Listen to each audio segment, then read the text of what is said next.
રાજ્યમાં વરસાદના વિરામ છતાં હજુ પણ 168 રોડ રસ્તા બંધ છે। 2 નેશનલ હાઈવે, 1 સ્ટેટ હાઈવે ઉપર વાહન વ્યવહાર બંધ છે। પંચાયત હસ્તકના 154 અને અન્ય 11 માર્ગો ઉપર વાહન વ્યવહાર બંધ છે। સુરત જિલ્લામાં સૌથી વધુ કુલ 70 માર્ગ બંધ છે। નવસારી જિલ્લાના 25 માર્ગ ઉપર અવરજવર બંધ। અમરેલી જિલ્લાના 18, ભાવનગર જિલ્લાના 15 રોડ રસ્તા બંધ। પોરબંદર અને વલસાડના 11 રસ્તાઓ બંધ થયા। જૂનાગઢના 9 અને ભરૂચના 4 માર્ગો પર વાહન વ્યવહાર ખોરવાયો છે।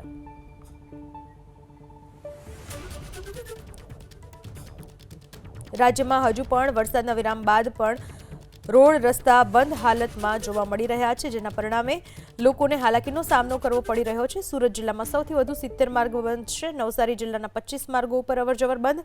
અમરેલી જિલ્લાના 18, ભાવનગર જિલ્લાના 15 રોડ રસ્તા બંધ। પોરબંદર અને વલસાડના 11 માર્ગો બંધ। જૂનાગઢના 9, ભરૂચના 4 માર્ગો ઉપર વાહન વ્યવહાર બંધ। રાજ્યમાં એનડીઆરએફની 12 અને એસડીઆરએફની 26 ટીમો ડિપ્લોય કરેલી છે।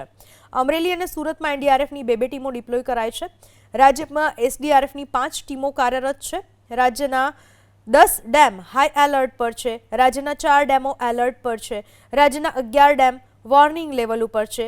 6 ડેમ સંપૂર્ણપણે ભરાઈ ચૂક્યા છે અને રાજ્યના 19 ડેમ 70 થી 100% સુધીના ભરાયા છે।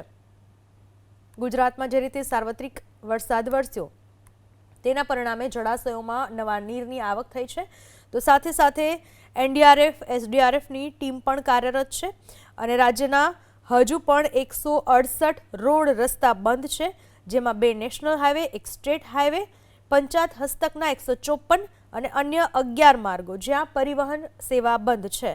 સૌથી વધારે સુરત જિલ્લાના માર્ગો બંધ છે। 70 માર્ગો સુરતના બંધ છે। નવસારીના 25, અમરેલી જિલ્લાના 18, ભાવનગર જિલ્લાના 15, પોરબંદર અને વલસાડના 11, જૂનાગઢના 9, ભરૂચના 4 આ તમામ માર્ગો બંધ।